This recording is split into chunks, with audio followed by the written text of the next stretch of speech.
स्वागत है फिर से एक नई वीडियो में। हमारा 118 नंबर क्वेश्चन कह रहा है,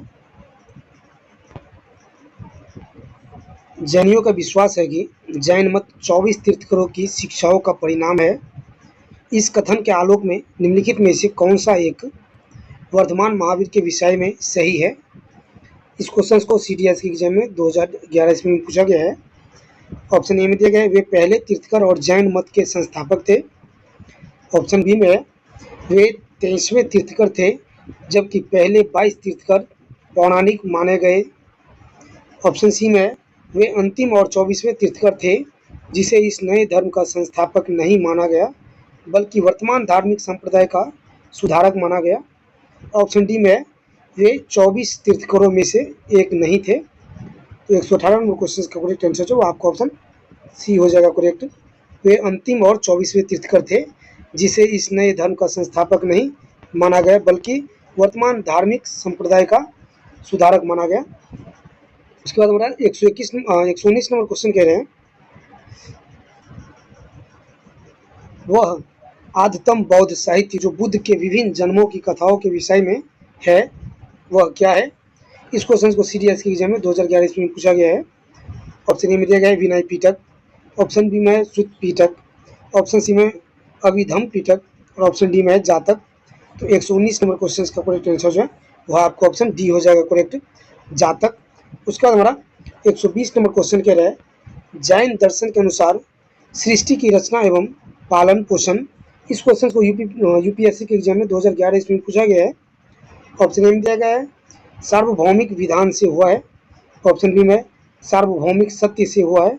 ऑप्शन डी में है सार्वभौमिक आस्था से हुआ है और ऑप्शन डी में है सार्वभौमिक आत्मा से हुआ है। तो 120 नंबर क्वेश्चन का करेक्ट आंसर जो आपका ऑप्शन बी हो जाएगा करेक्ट, सार्वभौमिक सत्य से हुआ है। उसके बाद हमारा 121 नंबर क्वेश्चन कह रहे हैं, निम्नलिखित में से कौन सा बौद्ध पवित्र स्थल निरंजना नदी पर स्थित था। इस क्वेश्चन को UPPCS के एग्जाम में 2012 ईस्वी में पूछा गया है। ऑप्शन ए में दिया गया है बोधगया, ऑप्शन बी में है कुशीनगर, ऑप्शन सी में लुम्बिनी और ऑप्शन डी में ऋषिपत्तन।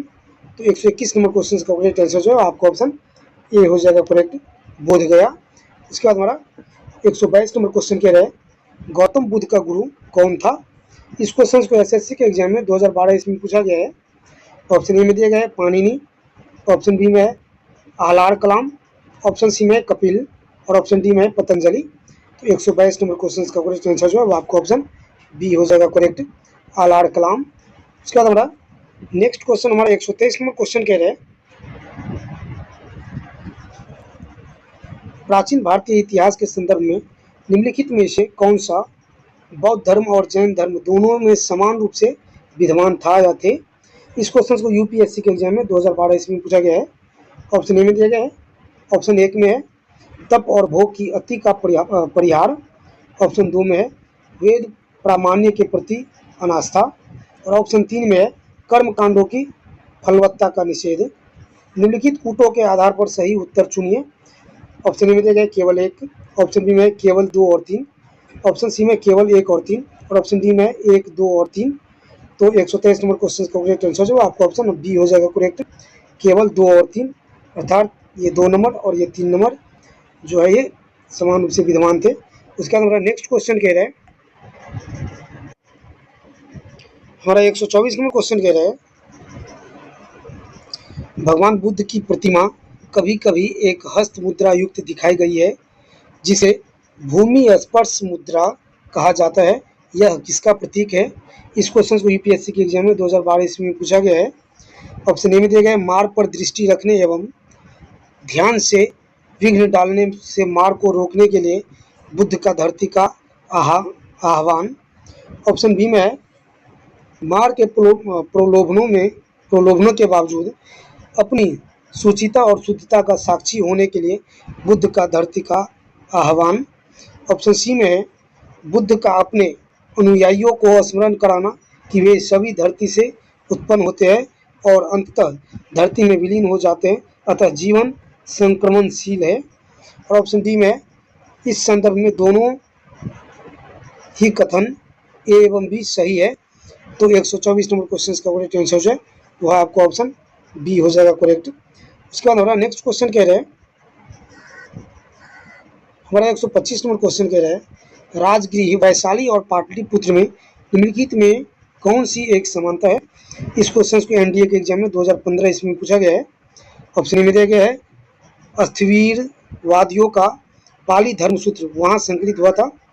ऑप्शन बी में अशोक के प्रमुख शिलालेख वहाँ पाए गए। ऑप्शन सी में यह स्थान महासंघिकों के बौद्ध धर्मसूत्रों के संकलन से संबंधित है। और ऑप्शन डी में ये वे स्थान है जहाँ बौद्ध संगीति हुई थी। तो 125 नंबर क्वेश्चन का करेक्ट आंसर है वह आपका ऑप्शन डी हो जाएगा करेक्ट। उसके बाद हमारा 126 नंबर क्वेश्चन कह रहे हैं बुद्ध ने अपने जीवन की अंतिम वर्षा ऋतु कहाँ बिताई थी। इस क्वेश्चन को यूपीपीसीएस के एग्जाम में 2015 ईस्वी में पूछा गया है। ऑप्शन ए में दिया गया है श्रावस्ती में। ऑप्शन बी में दिया गया है वैशाली में। ऑप्शन सी में दिया गया है कुशीनगर में। और ऑप्शन डी में दिया गया है सारनाथ में। तो 126 नंबर क्वेश्चन का करेक्ट आंसर है वह आपको ऑप्शन सी हो जाएगा करेक्ट। कुशीनगर में बुद्ध जी ने अपना अंतिम वर्षा ऋतु जो है वह बिताया था। उसके बाद हमारा 127 नंबर क्वेश्चन कह रहे हैं अशोकाराम विहार निम्नलिखित में किस स्थान पर स्थित था। इस क्वेश्चन को यूपीपीसीएस के एग्जाम में 2015 ईस्वी में पूछा गया है। ऑप्शन ए में दिया गया है वैशाली। ऑप्शन बी में है पाटलिपुत्र। ऑप्शन सी में है कौशाम्बी। और ऑप्शन डी में है श्रावस्ती। 127 नंबर क्वेश्चन का करेक्ट आंसर जो आपको ऑप्शन बी हो जाएगा करेक्ट पाटलिपुत्र। उसके बाद हमारा 128 नंबर क्वेश्चन कह रहे हैं स्वामी महावीर के भिक्षुणी संघ की प्रधान कौन थी। इस क्वेश्चन को एनईटी और जेआरएफ के एग्जाम में 2015 ईस्वी में पूछा गया है। ऑप्शन ए में दिया गया है चंदना। ऑप्शन बी में है खेमा। ऑप्शन सी में सुजाता। ऑप्शन डी में त्रिशला। तो 128 नंबर क्वेश्चन का करेक्ट आंसर जो है वो आपको ऑप्शन ए हो जाएगा करेक्ट चंदना। उसके बाद हमारा 129 नंबर क्वेश्चन कह रहे हैं नायनार कौन थे। इस क्वेश्चन को सीडीएस के एग्जाम में 2019 ईस्वी में पूछा गया है। ऑप्शन ए में दिया गया है वे जो विष्णु की भक्ति में डूबे हुए थे। ऑप्शन बी में दिया गया है वे जो बुद्ध के भक्त थे। ऑप्शन सी में दिया गया है वे अग्रणी जो शिव के भक्त थे। ऑप्शन डी में दिया गया है वे अग्रणी जो बसवेश्वर के भक्त थे। तो 129 नंबर क्वेश्चन का करेक्ट आंसर जो आपको ऑप्शन सी हो जाएगा करेक्ट वे अग्रणी जो शिव के भक्त थे। वीडियो आपको कैसा लगा, वीडियो अच्छा लगा तो वीडियो को लाइक कमेंट और शेयर जरूर कीजिएगा। आज की वीडियो में बस इतना ही, मिलते हैं नेक्स्ट वीडियो में, तब तक के लिए लेते हैं विदा। जय हिंद जय Bharat. Thank you so much.